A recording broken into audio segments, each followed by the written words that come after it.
nós trouxemos para que a gente possa apresentar aqui para vocês algo sobre a esperança. Esse sentimento, né, que nós seres humanos somos capazes de desenvolver, está meio que raro hoje em dia. As pessoas, de forma geral, não estão vendo coisas boas mais à frente, estão desesperançosas mesmo até, devido a uma série de fatores, não só aqui no nosso país, mas no mundo de maneira geral. E a gente veio aqui exatamente para lembrar a importância que tem a questão da esperança. Alguns definidores, né, dessa palavra diz que esperança é uma crença emocional. A nossa emoção desenvolve isso, né?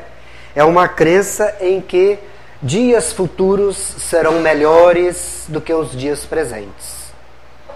E exatamente por essa crença que o futuro será melhor do que o presente, a luta pela vida, os sofrimentos, né, são encarados aí, quem tem esperança, como fatos passageiros.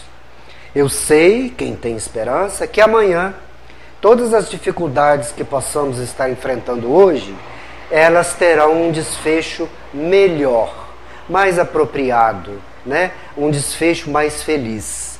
Isso é esperança. A esperança também é uma faculdade, né? Quem desenvolve essa questão, de que traz à pessoa coragem para enfrentar, naquele momento, as dificuldades que ela esteja passando. Porque ela tem essa crença firme de que aquilo vai passar. Amanhã a situação será melhor. Então a esperança dá essa coragem, né, para a criatura enfrentar os problemas, porque ela sabe que é passageiro, vai mudar, vai melhorar. Amanhã será melhor. Alguns até definem a esperança como a luz do cristão. É uma luz que joga o seu facho à frente, né, e mostra lá na frente coisas bem melhores do que agora no presente. Mesmo que no presente nós não estejamos passando por problemas, né, que nos tire o sono, né, como se diz, que estejamos bem, com as coisas organizadas, no normal da vida, a esperança ainda assim nos alimenta a nossa energia para que a gente produza coisas boas hoje, pensando sempre que amanhã os desfechos serão melhores, serão bons. Eurípides Barçanufo tem uma frase que fala assim: Deus assiste aqueles que agem e não aqueles que apenas pedem. Então a esperança prevê o que se chama, os espíritos chamam, da esperança vitoriosa.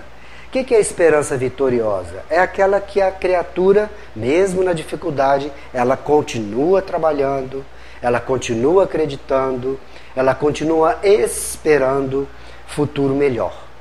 Então, tem bem a ver com o que diz Eurípides Barçanufo, né? Só pedir, claro que a oração que solicita, nós sabemos, André Luiz nos fala, nenhuma delas é perdida, quando feita com o coração, com a emoção, né?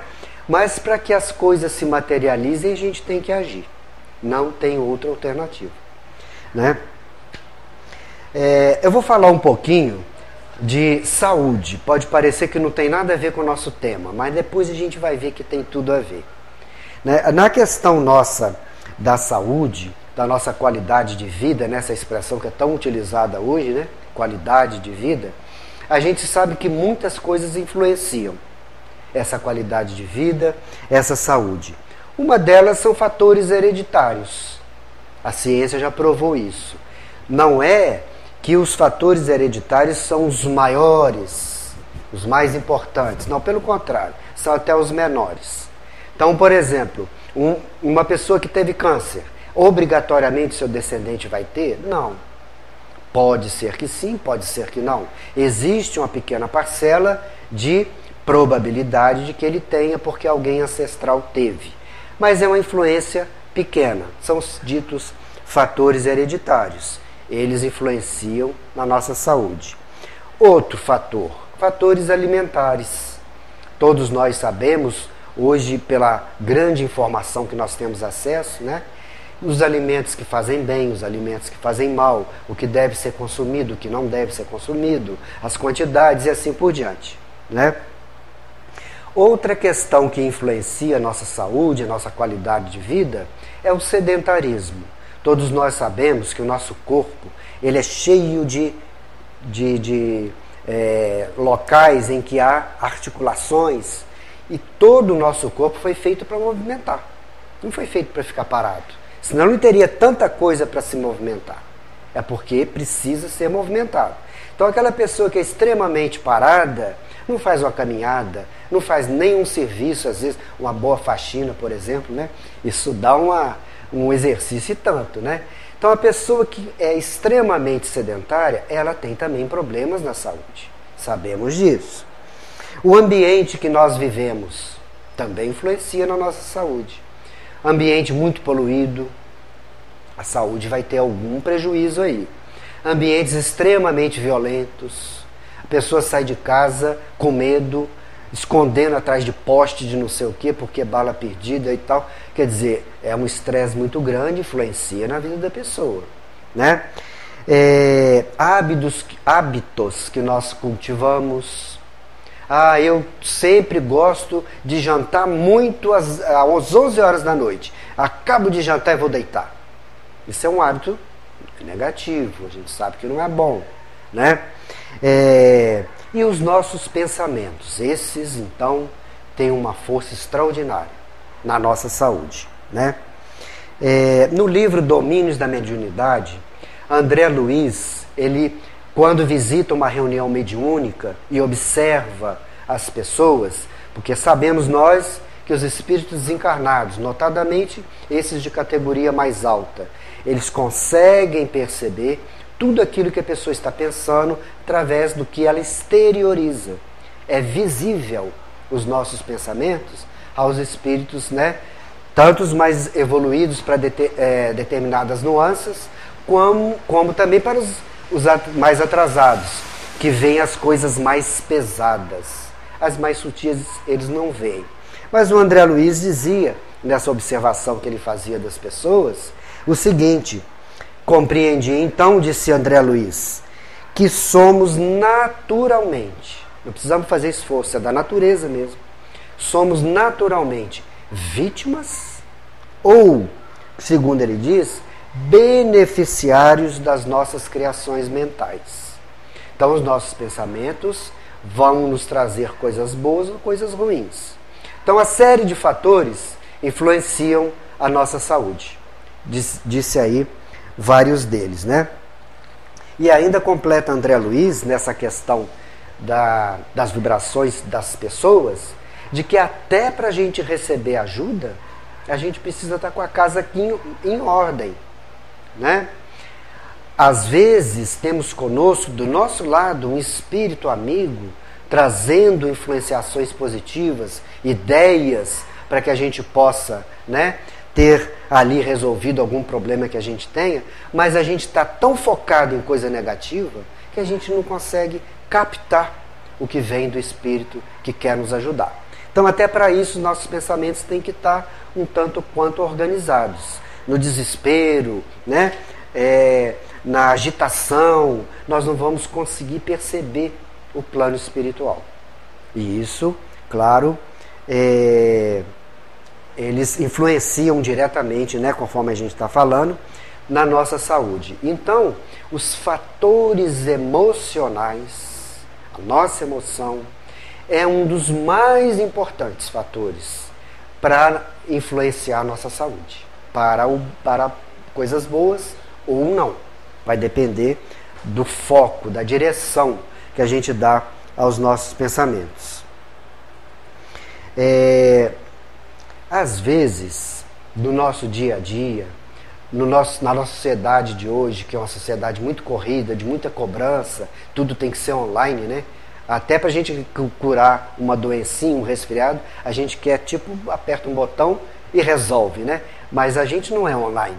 A vida está aí, mas nós não somos online. Nós não temos ali as respostas, né, para aquilo que a gente deseja de uma maneira instantânea.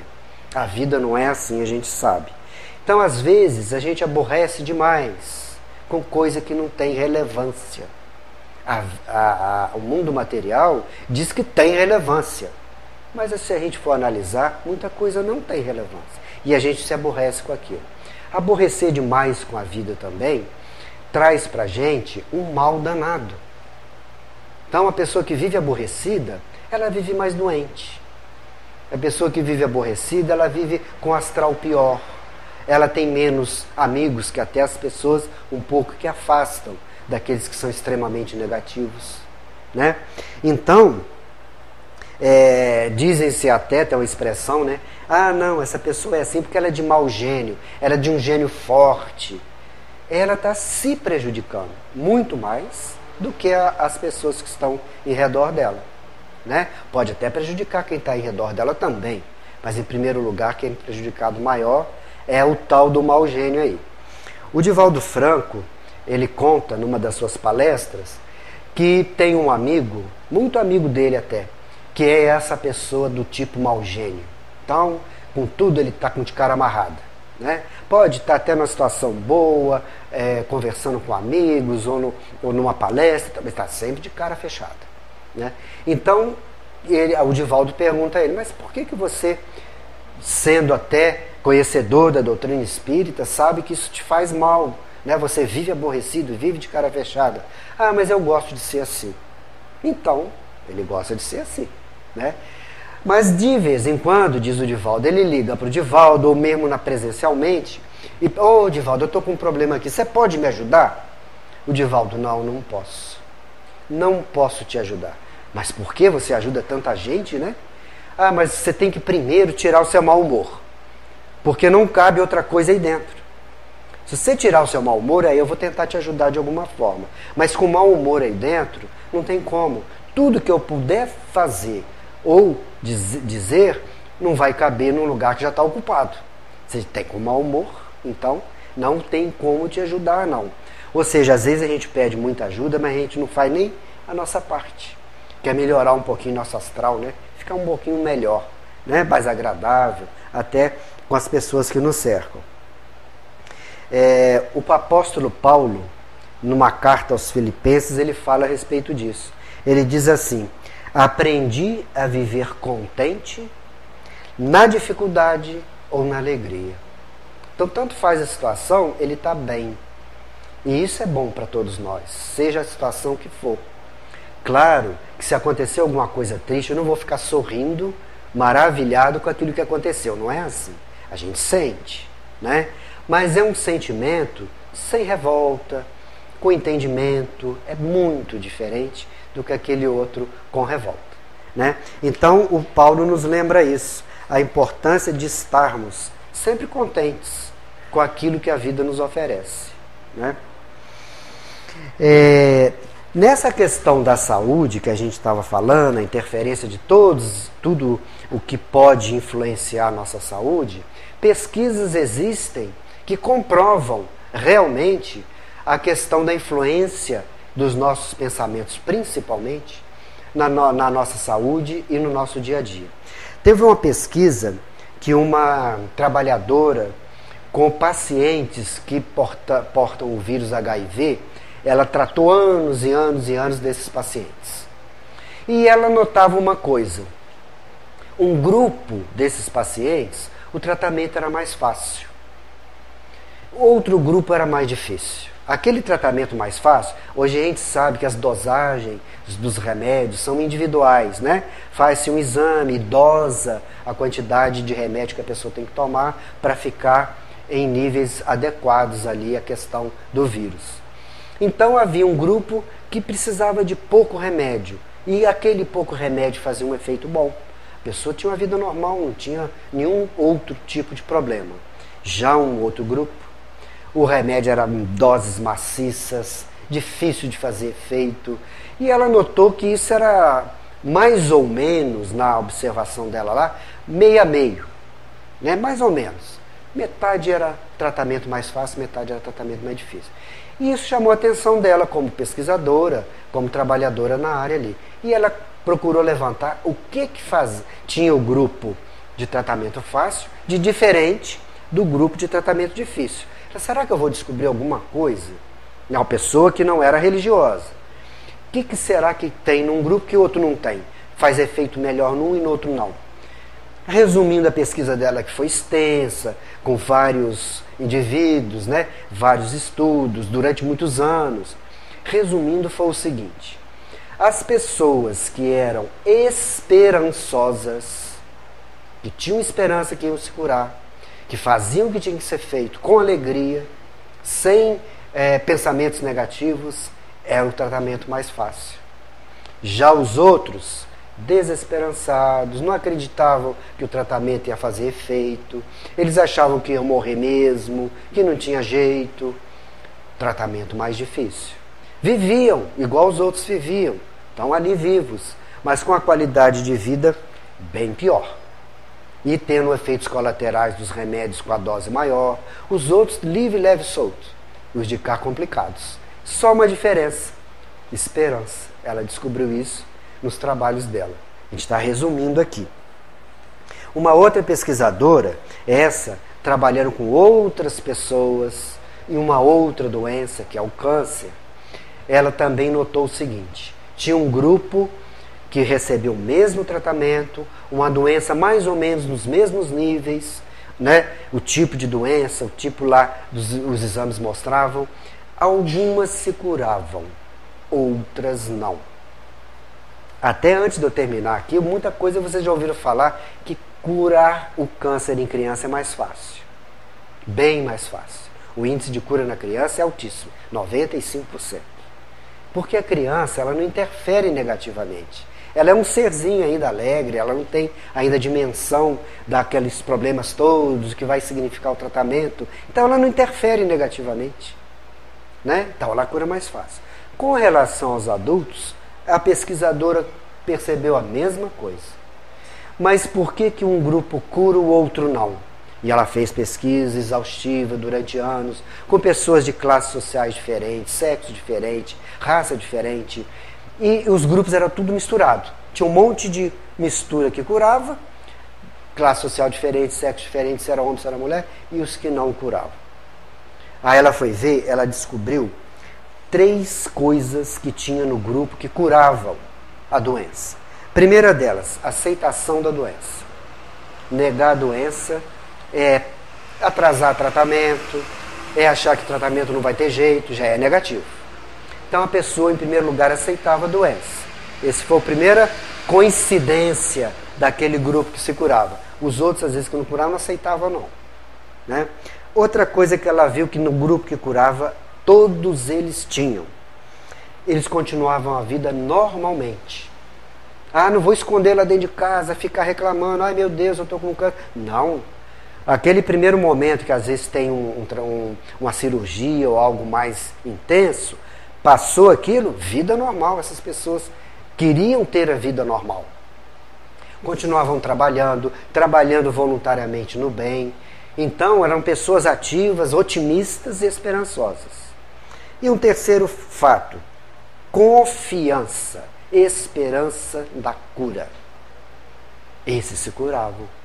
Os outros era tudo ao contrário. Comprovado cientificamente. Nós sabemos que somos espíritas, né? A quantidade a importância, melhor dizendo, que tem os nossos pensamentos, as nossas atitudes em nós mesmos, em primeiro lugar, e naqueles que nos cercam. Né?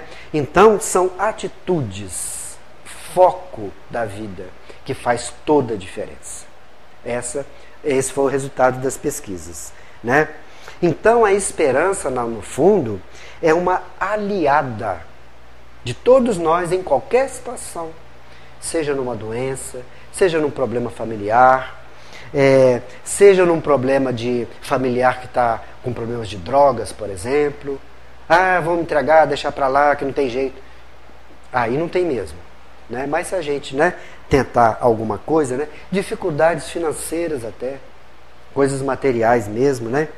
Enfim, todas as provações pelas quais é comum nós passarmos aqui na Terra, a esperança é uma aliada para passar por tudo aquilo de uma maneira mais tranquila. Os espíritos, eles nos lembram sempre que a esperança é essa aliada, né, que nós nos referimos, e eles nos orientam, nos sugerem para que nós nunca nos imaginemos sem esperança. Não deixa se levar por essa de não ter esperança. Os espíritos nos recomendam. Por quê? Porque eles sabem que a esperança é isso. Pensamento positivo, vibração harmoniosa, que vai de encontro às próprias células, se for o caso de uma doença, para tentar resolver o problema.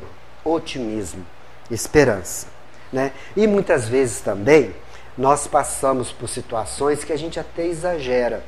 Nossa, aconteceu isso e isso, vai acontecer aquilo outro, e aquilo outro, e mais o outro. A gente fica criando uma situação difícil que às vezes não vai nem acontecer. Então a gente cria fantasmas que não vão acontecer. Então a gente passar pela situação difícil mais light, com mais esperança, pedindo, claro, o auxílio dos amigos espirituais, se a gente vai conseguir ouvir a sugestão, vai nos levar a um caminho, a um final melhor, né? Então, em qualquer situação de dificuldade, ou mesmo que não tenhamos dificuldade, a gente deve deixar a esperança sempre coladinha do nosso lado, nossa aliada, nossa amiga, para a gente vencer tanto a vida normal quanto uma dificuldade que possa acontecer. Existe ainda no plano espiritual, mas aqui na Terra ele já desencarnou. Um pastor americano. Esse pastor, ele tinha uma frase, e ele tinha um programa muito importante na década de 70, nos Estados Unidos. Era um programa de televisão que as pessoas ouviam no país inteiro e era transmitido até para outros países também. Tal a importância que tinha esse pastor na religião dele lá. E ele tinha uma frase que a gente vai repetir aqui, que era a seguinte: floresça onde você estiver plantado. Floresça onde você estiver plantado. Florescer é dar boas flores e bons frutos, produzir coisas boas. Onde você estiver plantado, em qualquer situação, né? Que a pessoa esteja passando, mesmo que seja uma situação momentaneamente, sabemos nós, todas as situações difíceis são momentâneas, passageiras, mesmo que estejamos aí, a gente pode produzir.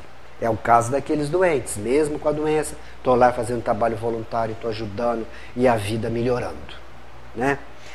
E aí ele deu um exemplo para explicar o que ele quis dizer com essa frase. Floresça onde você estiver plantado. E ele conta a história de uma moça muito rica, americana, que morava em Los Angeles. Vivia ela no verdadeiro palácio, né? Tal a riqueza da família, mas eram pessoas muito centradas, ajudavam os semelhantes e tudo. Então eram pessoas boas.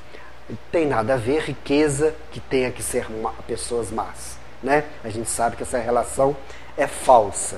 A pessoa pode ser boa em qualquer situação, ou má em qualquer situação. Mas era uma família muito rica. Essa moça ali, né, fazia parte da família e ela se resolveu a casar com o noivo, que já vinham namorando e tudo há algum tempo, e resolveram que chegou a hora do casamento. O noivo dela era militar. E ele, já também, né, com a convivência e tal, concordou, resolveu, é isso mesmo, a vida nos encaminhou para esse desfecho. E resolveram marcar o casamento.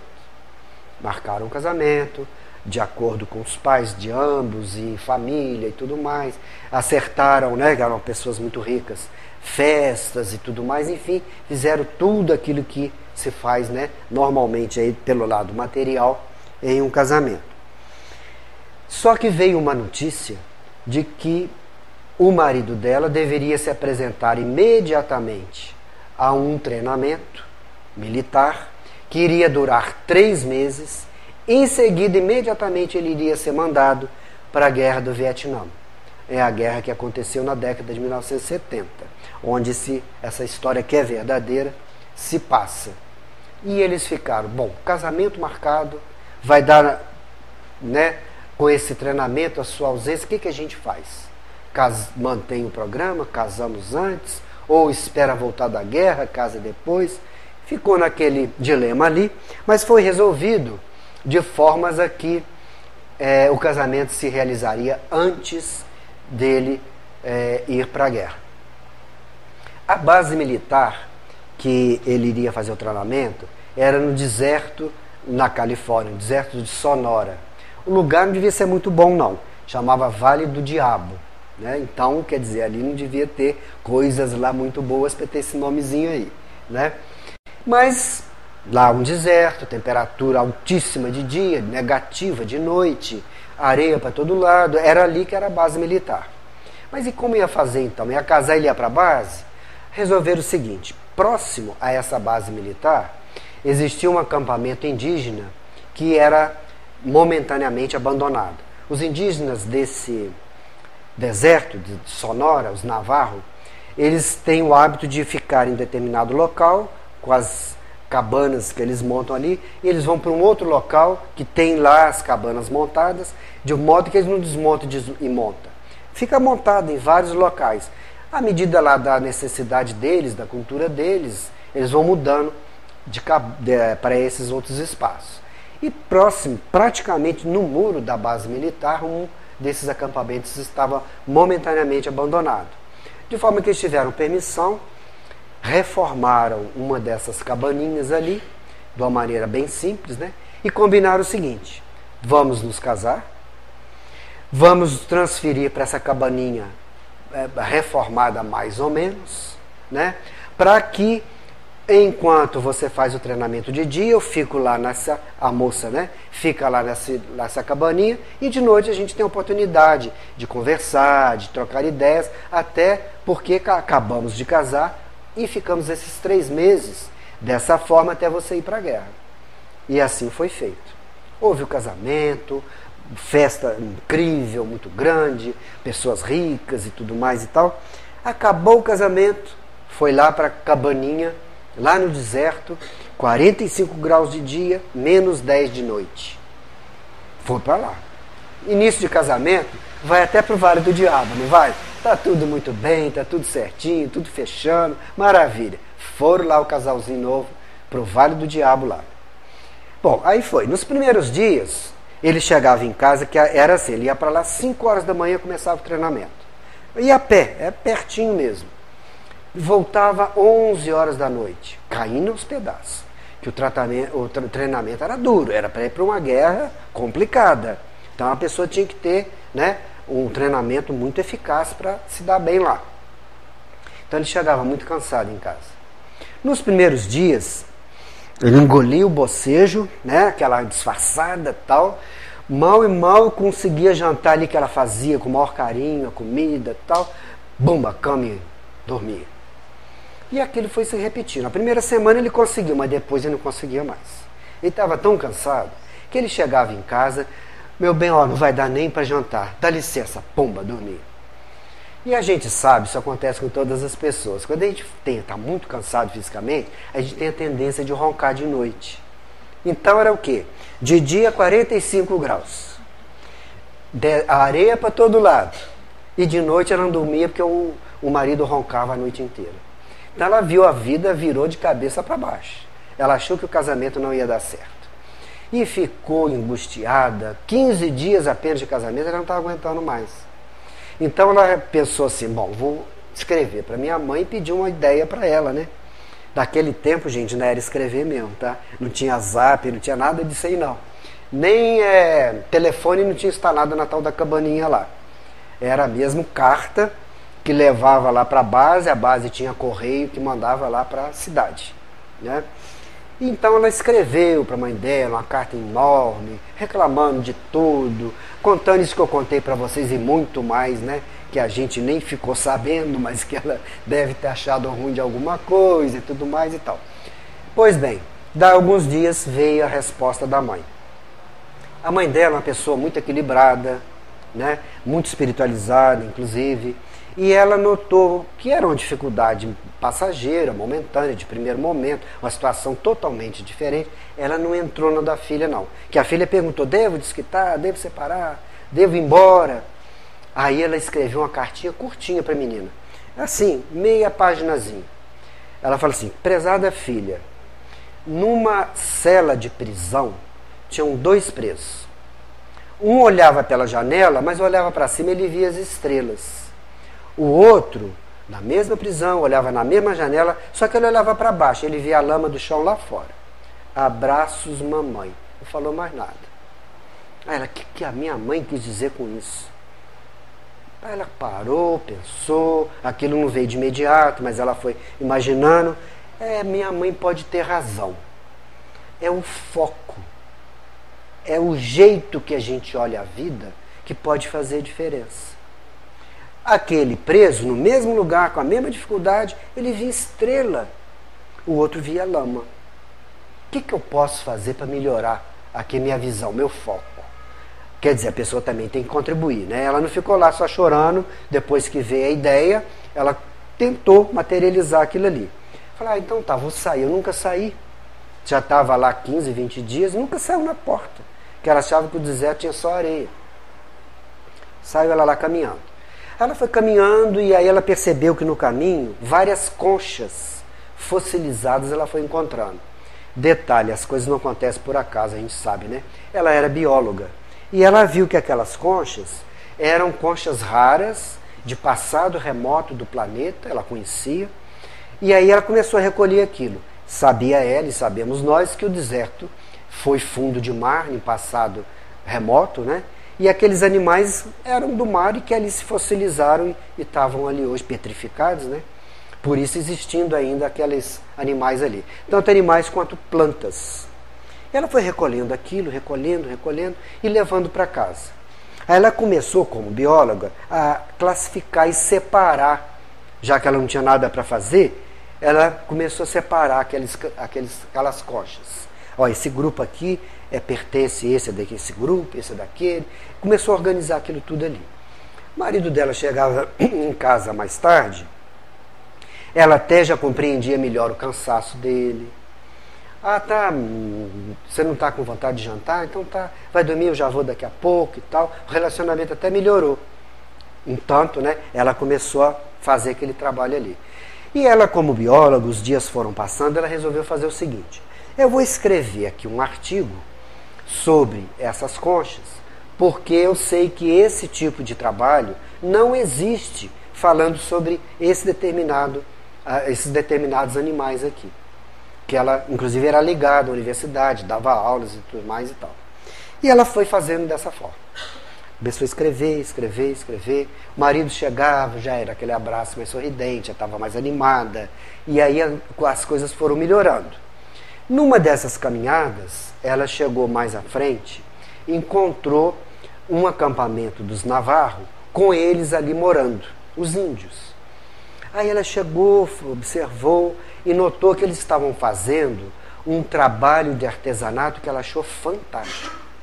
Ela é uma pessoa rica, com acesso à questão de artes, pintura, escultura, era ligada a tudo isso, né? Tinha conhecimentos. E ela notou que aquele trabalho deles era um trabalho de arte mesmo, muito bem feito. E ela achou fantástico aquilo ali. E ela se chegou a eles, de princípio eles não a receberam muito bem não, por causa dos índios, né? Da prevenção que tinha contra os brancos, que os tratavam mal, né?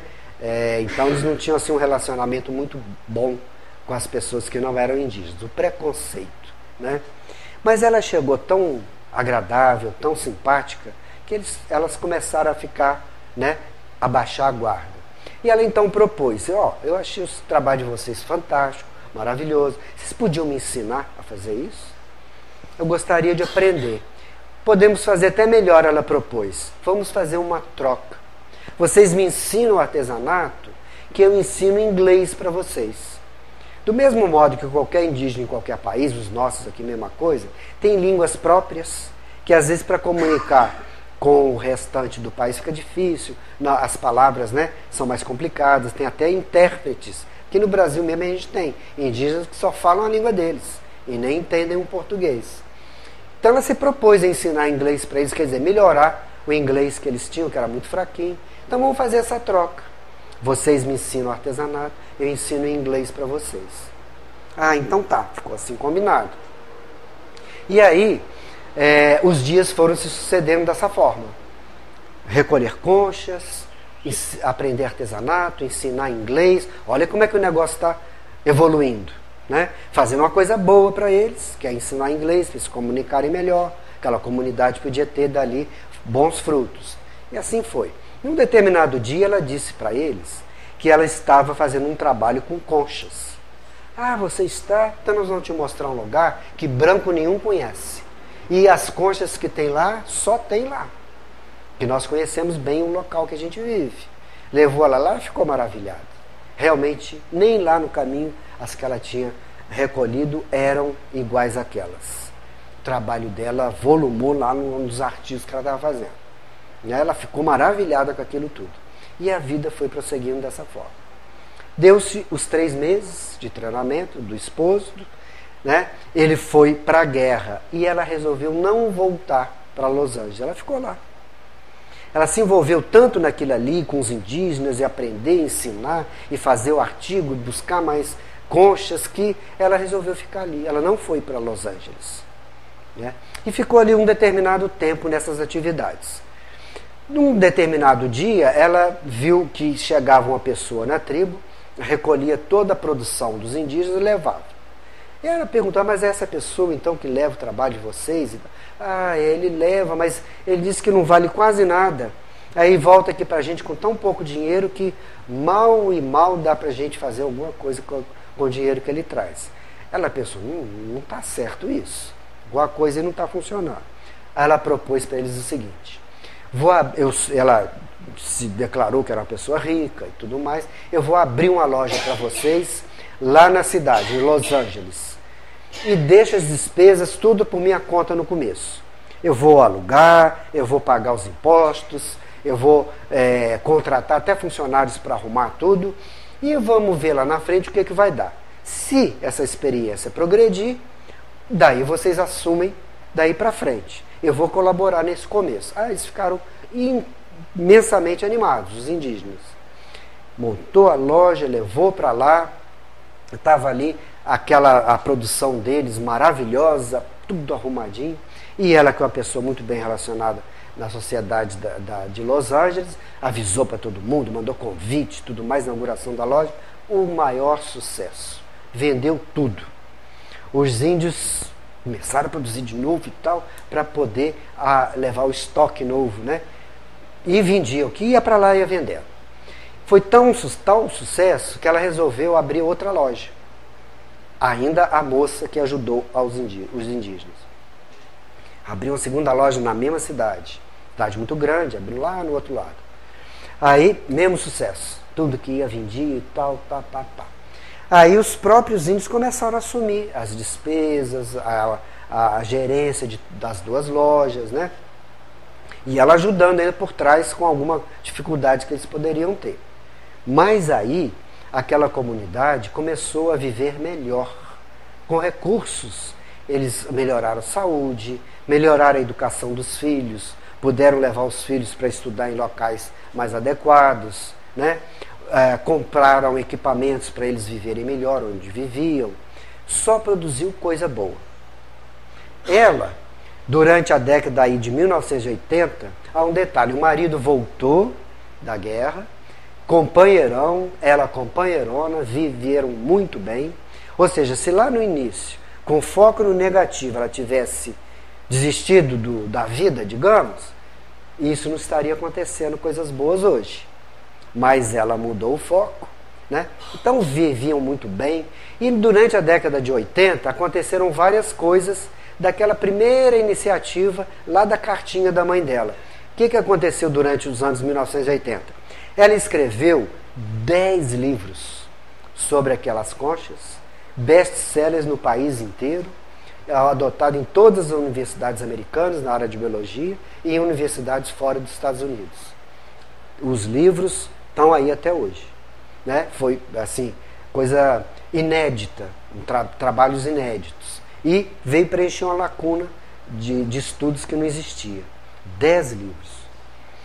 Outra coisa, aquelas 2 lojas que abriu lá em Los Angeles, na década de 80, elas viraram 140 lojas nos Estados Unidos inteiro.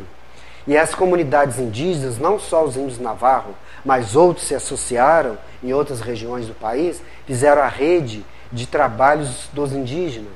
Várias comunidades do país inteiro tiveram suas vidas melhoradas. Então, está aí um exemplo do floresça onde você estiver. Às vezes a situação pode parecer até difícil, pode parecer que não vai dar nenhum fruto naquele local, naquele momento, naquela situação em que me encontro, mas se eu tiver foco sempre no positivo, na esperança, pode acontecer o que aconteceu com a moça lá, né? De produzir tanta coisa boa, e ela foi a que mais se beneficiou. Ela estava bem, de bem com a vida, feliz, né? E produzindo coisas boas e tornando muitas outras pessoas felizes, né? Então, essa questão do foco, às vezes na nossa vida a gente tem que parar e pensar um pouquinho. Para onde que eu devo olhar? Será que eu estou muito negativo? Estou muito fechado? Estou muito ligado só nas coisas ruins? Mas tem o outro lado. Vamos tentar olhar para o outro lado também, né? É essa a sugestão que o pastor, né, americano lá sempre dava. Ele era o rei da esperança. Ele falava da esperança o tempo todo e dava exemplos como esse que a gente lembrou aqui, né? Além da gente ter esperança para nós mesmos, né, como aquela amiga, aquela aliada, aquela companheira, a gente, segundo, né, nos orientam os espíritos, levar a esperança para o semelhante. Às vezes, as pessoas têm ideias, têm iniciativas que aquele que às vezes está do lado denigre, desestimula, não ajuda, né? Dou até um exemplo de uma senhora que eu conheço, essa senhora até. Um exemplo simples e rapidinho. A família de Posses, eles tiveram alguns reveses e perderam realmente tudo. De modo que até os móveis de dentro de casa tiveram que vender para tentar pagar todas as dívidas e não conseguiram pagar todas as dívidas, mas estavam tentando ali. E a senhora, né, a mãe da família, teve uma ideia: olha, eu vou fazer bolo para fora, que ela fazia muito bem, para poder ajudar nessas despesas de pagar as dívidas, para ver se a vida dá uma volta aí e melhora, esperançosa ela, de que aquilo iria ajudar a resolver aquele problema. Aí vem aquele balde de água fria, né, que muitas vezes as pessoas jogam nas outras, né? Ou às vezes a gente joga na gente mesmo, né? Mas pensando no semelhante, como diz Emmanuel, nunca te faça portador do pessimismo. Nunca. Pessimismo não, né? Aí ele completa: se a palavra que reconforta, que auxilia. Ao invés dos familiares comprarem a ideia dela, ou pelo menos tentar, quem sabe, né? Não, isso vai dar certo. Olha aqui essa dívida que você vendendo bolinho aí, vai pagar a dívida. Ela não se intimidou também não. Ela olhou o foco bom. Ela foi esperançosa. O que ela fez? Começou a fazer bolo para fora. Hoje, os bolos que ela faz são encomendas que vêm de São Paulo, do Rio de Janeiro, de Brasília, de Recife. E com os bolinhos dela, ela acertou a vida da família toda. E hoje estão bem. Se fosse seguir aquele que derrubou a esperança nela, isso não ia acontecer. Mas ela manteve o foco, ela conseguiu, apesar dos pesares. Então é isso que o Emmanuel diz. Que a gente não tira a esperança do outro também não. Às vezes ele tem uma ideia, não vamos tampar aquilo, abafar aquilo. Vamos ver se a gente pode ajudar de alguma forma. Às vezes é a saída. Às vezes é a saída. né? Existe uma passagem no Evangelho que se dá com Mateus. Mateus, riquíssimo ele, né? Todos nós sabemos, é o apóstolo de Jesus, riquíssimo. Era um cobrador de impostos. E o Mateus volta a dizer o caso da moça lá rica, né? De Los Angeles. Ter dinheiro não quer dizer que a pessoa é ruim, né? Mateus era um coração maior que o mundo. Mas ele tinha muito dinheiro, era a profissão dele, né? E aí, no início do Evangelho, lá pelo ano 30, quando 30, 31, Jesus estava começando a pregar, as pessoas, às vezes, não conseguiam se aproximar de Jesus. Até dissemos isso aqui quando falamos da Maria de Magdala, né? Por causa da quantidade de gente em torno das falas quando Jesus falava. Então era difícil chegar lá. O que eles faziam? Tentavam chegar a Jesus ou obter alguma orientação ou alguma cura através dos apóstolos, né? Tem até uma passagem, todos sabemos, que numa dessas multidões, tiram um telhado da casa do Pedro para descer um doente com corda na presença de Jesus, porque não conseguiam passar na porta de tanta gente que tinha ali. Então eram assim as pregações de Jesus, né? E aí eles recorriam aos apóstolos. Num determinado dia, 3 amigos foram visitar o Mateus, mas não para pedir. A maioria era para pedir, né? Mas eles eram para oferecerem ajuda, para espalhar o Evangelho, a boa nova, né? Que eles diziam, no mundo, né? Aí os 3 tinham problemas. O nome deles, é difícil o nome deles. Lisandro, ele era aleijado, andava de muleta. Aí existia o Áquila, também estava ali junto, né? Que até a família dele abandonou ele por algumas razões lá.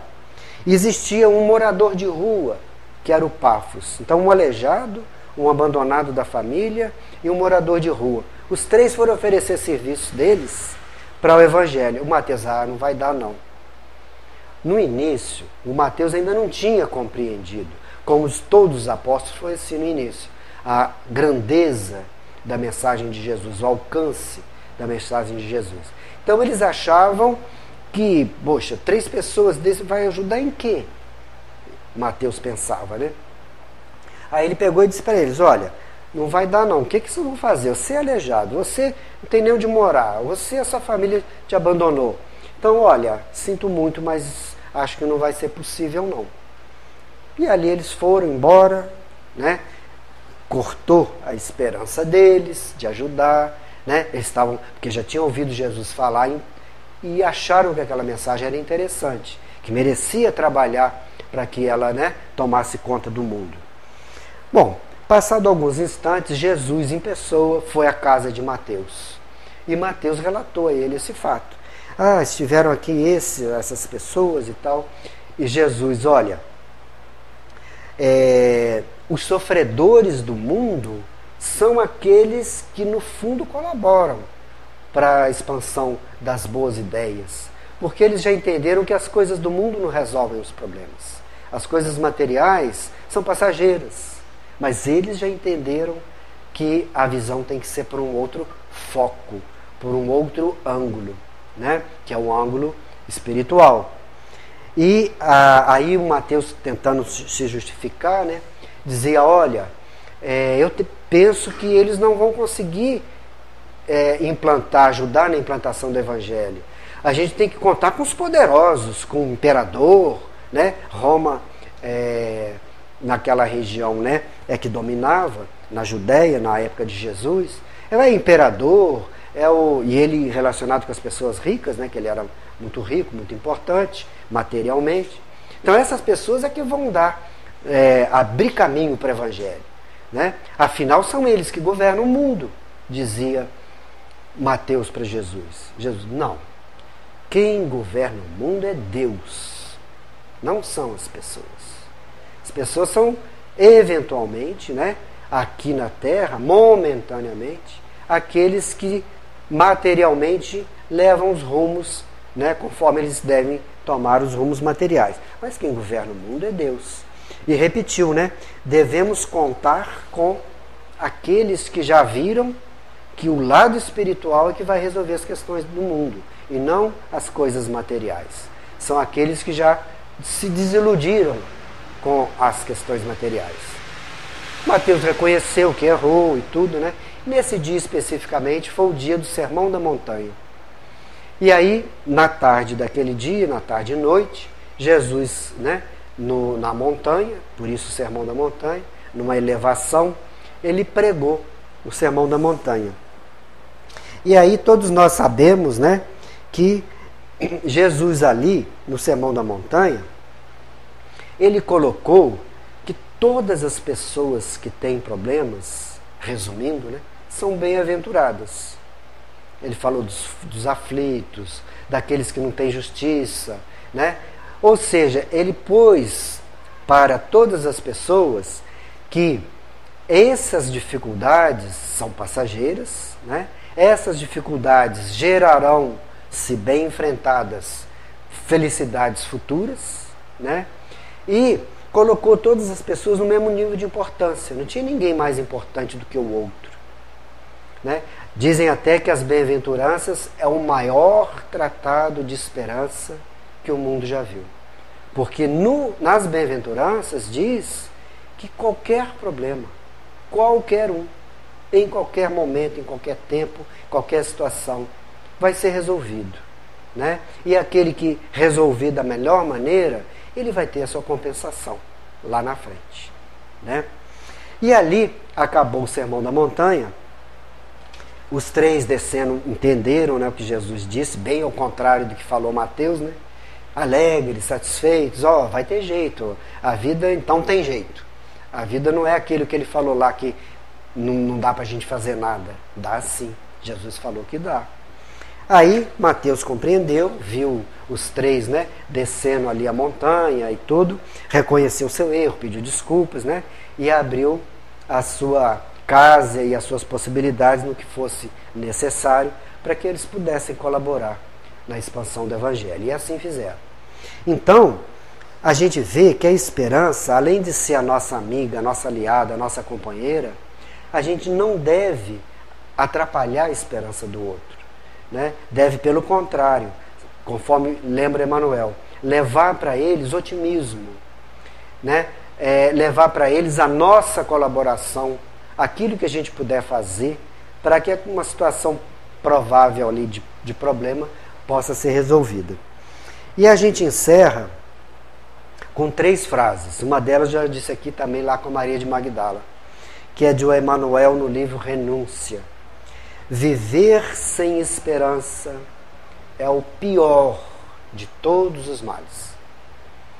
O pior. Ele não diz que é a doença, que é o problema financeiro. Não. É a falta da esperança. Essa sim, a falta dela é o pior de todos os males. Manuel está lá, registrou isso no livro Renúncia. Um outro dito espiritual afirma que a esperança é a única coisa mais forte que o medo. Quem tem esperança não tem medo. Ele sabe que vai passar. Sabe sim que ele vai ter que passar por alguns momentos, às vezes mais difíceis, mas a esperança está falando com ele lá na frente. Tudo vai dar certo, né? Se não fosse assim, gente, para que a gente estava reencarnado aqui? Se não fosse para dar certo. É porque vai dar certo. É por isso que a gente está aqui. Para a gente superar o que não deu agora. Lá no futuro a gente vai complementar, né, aquilo que a gente veio fazer aqui. E a última frase, essa até de autor desconhecido. Aliás, muitas frases de autor desconhecido são as melhores, né? Essa aqui não se sabe quem falou, mas é uma boa verdade. A esperança é um pedaço da gente que sabe que vai dar certo. Então, é essa mensagem que eu gostaria de deixar com os nossos irmãos, que a gente tenha essa amigona esperança junto com a gente. Ela, com certeza, vai abrir o nosso caminho. E a gente está aqui reencarnado porque é para dar certo. Que Jesus abençoe a todos nós.